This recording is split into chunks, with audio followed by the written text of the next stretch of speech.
Shalom. First and foremost, I want to start out by giving all praise and glory to Yahweh, Bahasham, Yahweh Hashem Rechakwadash. Yahweh is the name of the Heavenly Father, meaning He is, He exists, He to be. Ba'in Hadha, Sham name, Yahweh Shai being the name of the only begotten Son, meaning He saves, He delivers, Rechakwadash, Holy Spirit. Double honors to the apostles and elders, great motion, well, peace and blessings to the elect of the nation of Israel. Back at it again with another lesson through the spirit and power of Yahweh, Ba'asham, Yahweh Shai. Lord willing, this lesson is edifying. All right. Just getting straight to it through the spirit.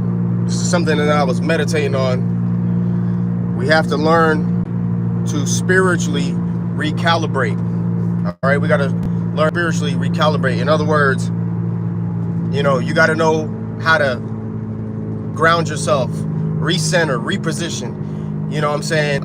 Get back on track, okay, spiritually speaking, you know, because there's going to be a lot of things that might tick you off or certain stumbling blocks that are set up to try your spirit, right, and get rid of you.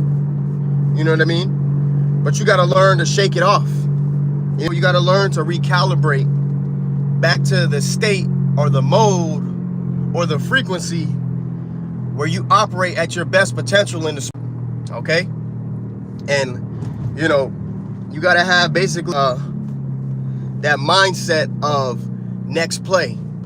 Okay, that next play mentality. You know what I mean? You got to keep your eye focused on mission and don't regard, you know, whatever you may have gone through or whatnot. At the end of the day, your mind should be focused on, okay, what's next?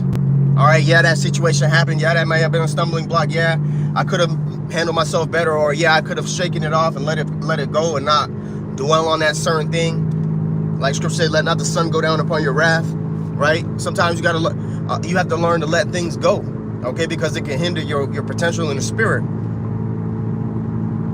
This is Philippians 3:13. Brethren, I count not myself to have apprehended, but this one thing I do, forgetting those things are behind and reaching forth unto those things which are before, I press toward the mark for the prize of the high calling of the Most High in Mashiach Yahweh Shai.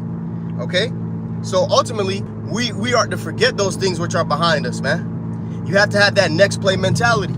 Forget the things which may have hindered your spirit, the things you may have done of old with the old man and the old way. You know, you got to forget those things and have your mind focus, your eyes on the prize, which is the kingdom of heaven, salvation, pleasing Yahweh Shai, fearing the Lord, being a good brother, walking uprightly, walking in righteousness.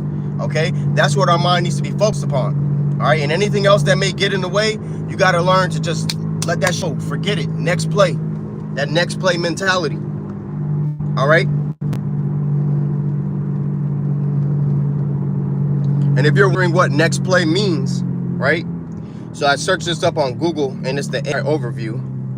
I typed in, what does on to the next play mean? And it says, on to the next play means to move past current situation, whether it be a positive or negative. And that's another thing too, right? I forgot to add that part. So that's the spirit, because you also have to have that next play mentality even with positive events. Because you could do something good, or you could have a great moment in the spirit and have something positive flow going for you, right? But if you get too caught up in the right now and too busy trying to rejoice in the present moment, you know, you may be stuck the future to come. Like the scriptures say, when you're up high, remember poverty and need, right? When you're down low, remember to rejoice. Right? That's in Sirach, the 11th chapter. I roughly paraphrased it, but let me read it exactly to make the point drive home.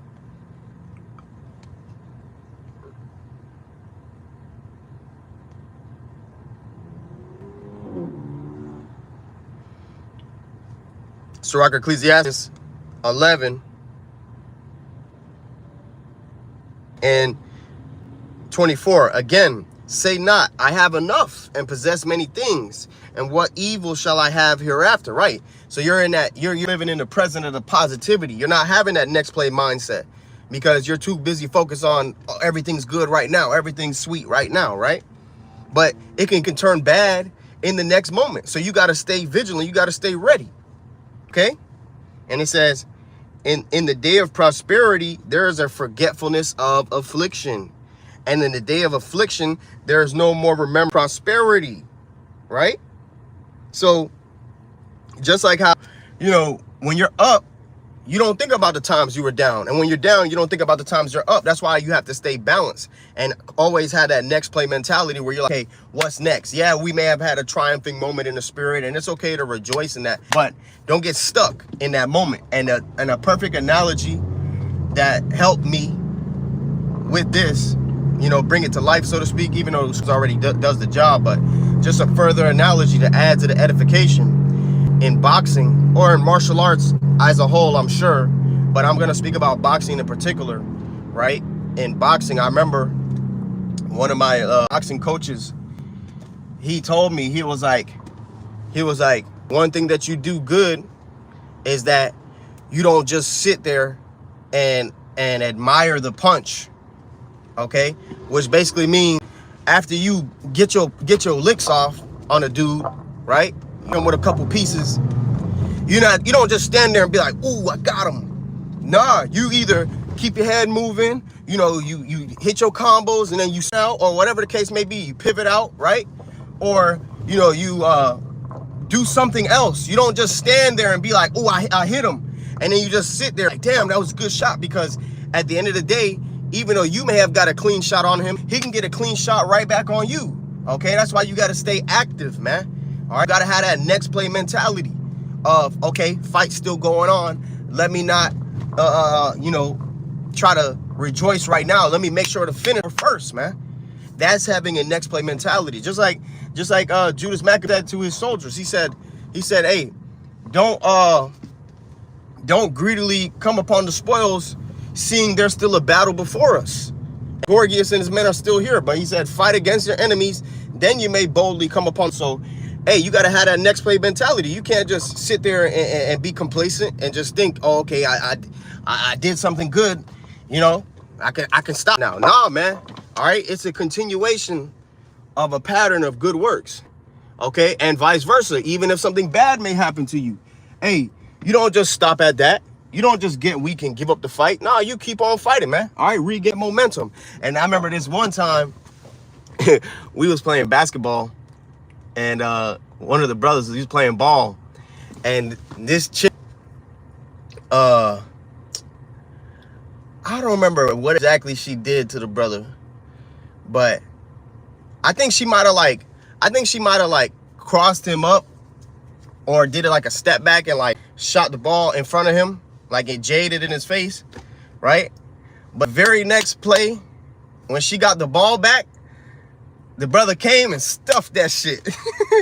You know what I'm saying? And you had to be there to really appreciate the moment. But the brother who did it, he know what I'm talking about. Because that moment was heavy. Because the thing about it is that it's not because of the fact that, because somebody might say, oh, that was a girl, da-da-da-da-da. But it was just the fact that she was about it. She got proud because she may have made a good play, and she got complacent. So she got proud, and then the Lord humbled her very next play. Brother came back, stuffed that shit. And then she got humbled just like that. As quick as she came up was as quick as she went, because of the fact that she got lifted up with pride and got complacent because of the one good thing that she did.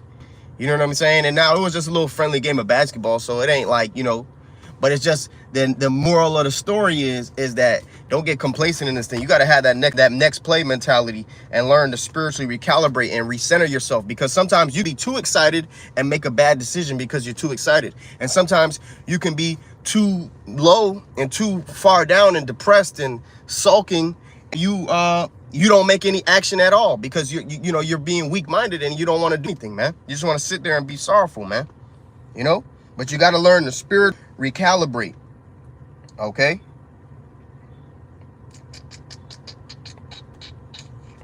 Let me get this scripture real quick, though.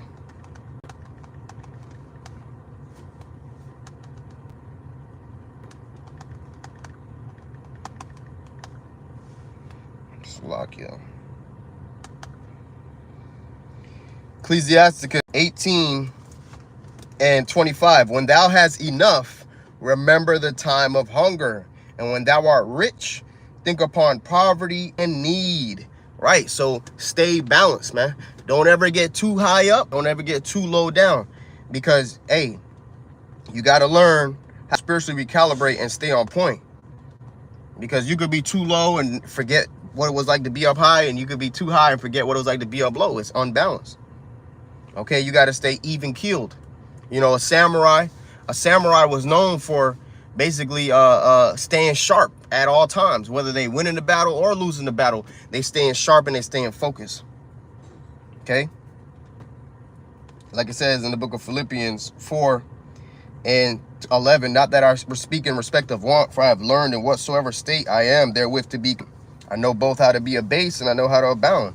Everywhere and in all things I am instructed both to be full and to be hungry, both to abound and to suffer need. I can do all things through Mashiach, which strengthens me. Right. So you got to know both. You got to know both sides of the spectrum, man. Okay, but I'm going to go back to the what does on to the next play mean by the AI overview on Google. It says on to the next play means to move past the current situation, whether it be a positive or negative event, and focus entirely on the next opportunity or action that needs to be taken. Essentially, not dwelling on the past and looking forward to what's coming next, often used in sports to emphasize the importance of immediate focus on play in the game. Okay? And it says key points about on to the next play. It says go of mistakes, mental focus, adaptability. All right? And it says letting go of mistakes. This phrase encourages athletes or anyone in a high pressure situation to not let past errors or successes affect their current performance. Right? Just like in a boxing match, right? You might have a boxer who is getting his ass kicked in the beginning half match. You know what I'm saying? He got knocked down a couple times or whatnot. And if you don't have a winning mentality, that might discourage you. But winner, that's going to encourage you to go harder. And the next thing you know, what happens? Since that boxer endured, okay, he ended up staying in the match and knocking the dude out and winning the fight. You know what I'm saying? Now, I'm not speaking on anybody particular. I'm just giving a scenario. That's having that letting go of mistakes. That's having that next play mentality, man. Okay? It says mental focus. It emphasizes the need to stay mentally present and focus on the immediate task at hand. And that's the thing. I've been really, really trying to practice this past week. You know, I've really been trying to make an effort to do this, to just stay focused, man. Have laser-like focus on the mission. Stay on point, okay? Stay on point and always be, like, prudent. Always be ready for the next step because, hey, in the times we're coming into, man, we have no time to be physical, be complacent, to play around and not be locked in because, and even right now, we have no time to not be locked in because, hey, the enemy is out here, man. And he's as a roaring lion seeking whom he may devour. And what happens often in the wild, the animals that get eaten are the ones who are lacking while they were sipping water or grazing on field or whatnot. It's the animals that be having a head on a swivel that know, oh shit, the lion coming. Let me take off and run, you know, or whatnot, you know, or fight back. Shit, you know, but in order for you to get a chance against that lion, you got to see his ass coming, man. You know what I mean? Now, at the end of the day, it's all of the Lord anyway. So, you know, even if you didn't see him come, you can still overcome him because Abba Shemashai is the one who delivers. Okay. Anyways, y'all get the point. All right. It says adaptability. By moving on to the next play, individuals can quickly adjust to changing situations and respond effectively. All right. That's it, man. You know, so we got to learn to have that next play mentality. All right. And how do you have that next play mentality? Let's put it into operations, right? Process. So I would say step one, examine yourself. You have to have self-examination at the forefront of your spirit at all times and everything you do. I'm talking about even down to the way you breathe, okay? Down to the way you interact with people. Everything you do, constantly examine yourself, man. Constantly examine yourself, man, in everything you do, all right? Acknowledge what's going on within and without. You know what I'm saying? You got to know what's going on inside your mind, inside your spirit, inside your body. And you got to know what's going on, external factors, the environment around you, the people around you, the circumstances, so on and so forth. Self-examine, man. All right. The next step, I would say step 2 is to pray. Pray to Yahweh Shem Shai to give you the wisdom, give you the strength to overcome the situation or the circumstances you're in. Okay?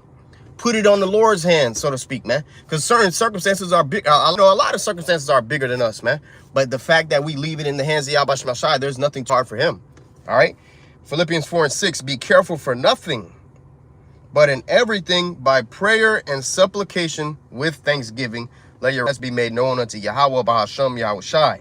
That's right, man. So we don't got to be anxious for nothing. We don't have to worry about nothing. All we got to do is pray, man. All right? That's all we got to do is pray. And no matter what type of situation you find yourself in, no matter how overwhelming it may seem, pray to Yahweh Shem Shai. That shows the Lord that you actually are wanting to make an effort, all right, to do right. Okay? Psalms 55:22. Cast thy burden on the Lord, and he shall sustain thee. He shall never suffer the righteous to be moved. Right? Cast our burdens upon the Lord, man. 1 Peter 5:7. Cast all your care upon him, for he careth for you. Yeah, the Lord, he wants you to cast your burdens on him. He wants you to rely on him and trust on him, man. Leave it on the Lord. Now, first, don't just be negligent to do your part, right? You got to do your part as well. Whatever that may be, you fill in the blanks. But for the most part, the things that you can't handle, leave it in the hands of Yahweh Shem Shai. The things that you can, make sure that you handle it. Okay? And pray to the Lord to give you the spirit to handle it. All right? And then the third process, I would say, is to execute. All right? If you know what the scriptures tell you to do, if you know how the spirit is telling you to move, simply do it. Just execute. Fuck your flesh, man. Your flesh is going to tell you everything other than what the spirit is telling you. Your flesh is going to try to scare you. Your flesh is going to try to make you doubt. Your flesh is going to try to convince you not to go about a certain thing. But if you know in the spirit what you're supposed to do, do it. And I'm speaking to myself first and foremost, because sometimes I suffer from this shit, man. And I get annoyed because I'm like, man, goddamn, man. Like, Jake be knowing what the fuck to just don't do it. And this shit gets annoying. But, hey, you know, it's all a part of the bigger movie, in the bigger picture of Yahweh Shem Shai. But at the end of the day, I'm speaking from personal experience. Just execute. Fuck your flesh, man. Fuck the consequences your flesh tries to make you think you're going to go through because you trusted in the Lord. You see how that doesn't even sound like it makes sense? Because it fucking doesn't. You know what I'm saying? Execute, man. All right? And make your best effort to put the scriptures into action. Right? Let's say you're in a certain situation and the precepts start coming in your spirit and the Lord is telling you how to go about it. Make your best effort to execute that. All right?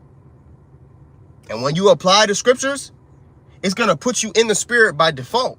Because that's not the scriptures, Psalm 16:63, how the scriptures, the words of the scriptures are spirit and our life, right? So it's going to prevent you from making rash, carnal, and bad decisions. Therefore, you're blameless, okay? Because you actually executed the scriptures. You actually did what the Lord told you to do. To obey is better than to sacrifice, man, okay? So now I got this article right here, and I'm going to breeze through it, and then I'm going to wrap up if the Lord allows. So the article says, Hammer it Home. It's from hammersacademy.com. The title of the article is Hammer it Home, Next Play Mentality, July 16th, 2024.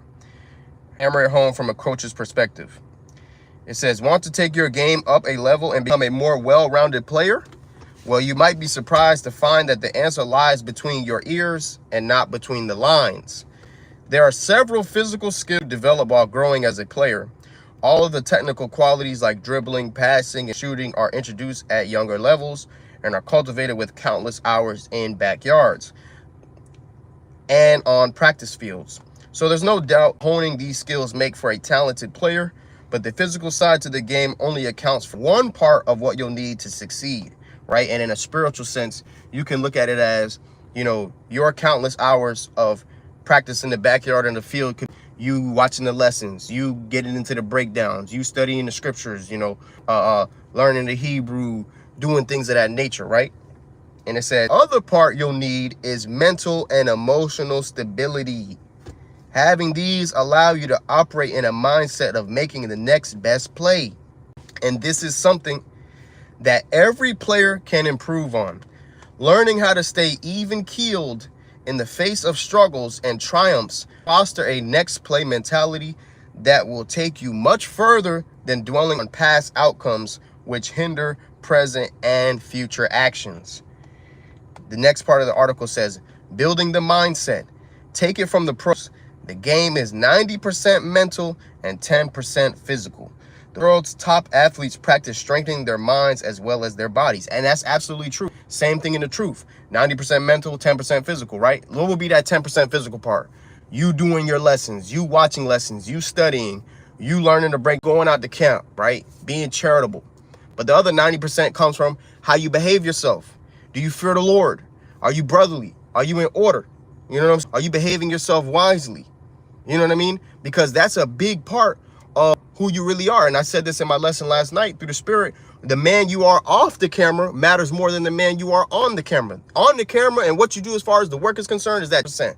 But how you carry yourself is that 90%, right?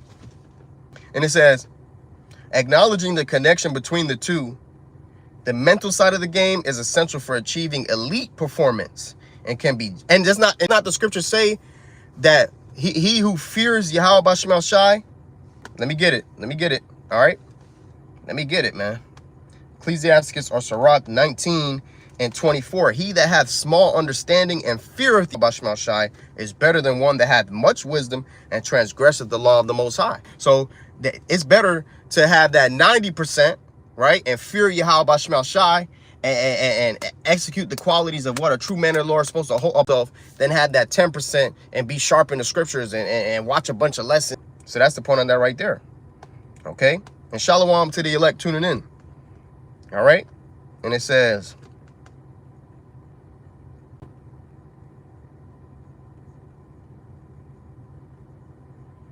okay, let's get it. It says building the mindset. It says the world's top athletes strengthening their minds as well as their bodies, acknowledging the connection between the two. The mental side of the game is essential for achieving elite performance and can be just as challenging, if not more, than the physical side. Mental toughness, which is a combination of confidence, resilience, self-discipline, is a critical factor in a player's success, and building it involves developing several key mental attributes and skills. And the scriptures teach us mental toughness.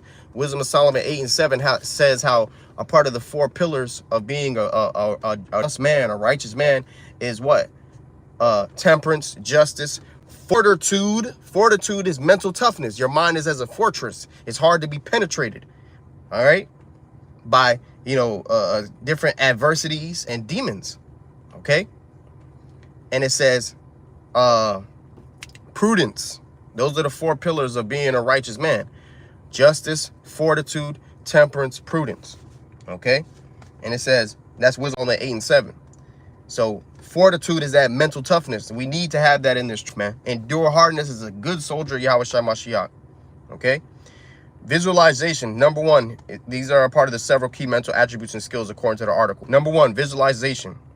It says, imagine yourself making precise passes, scoring goals, and executing skills and strategies flawlessly, right? And this is talking about in an athletic sense, but you could do that in the truth, right? You can meditate upon good things. You can meditate upon wisdom in the scriptures and how to be a better man of the Lord, how to be a better brother, how to be a better sister, so on and so forth. Okay. Goal setting. Setting both short-term and long-term goals as a player helps provide direction and motivation on and off field, right? And you could do this in the spirit. You could set goals. Okay, today I want to do 2 lessons, or every week I want to make sure that I read, 7 chapters, you know what I'm saying, or whatnot. You know what I'm saying? You figure that out for your own spirit, okay, and what's profitable for you. And it's true, goal setting does give you direction, because sometimes you might sit there and be idle to a certain degree because you don't know what to do yourself. But if you make a goal for yourself, even if you might not accomplish all those goals, it'll at least give you some form of direction to not just sit there and be inactive. All right. Number 3, positive self-talk. The way you speak to yourself significantly impacts your mindset.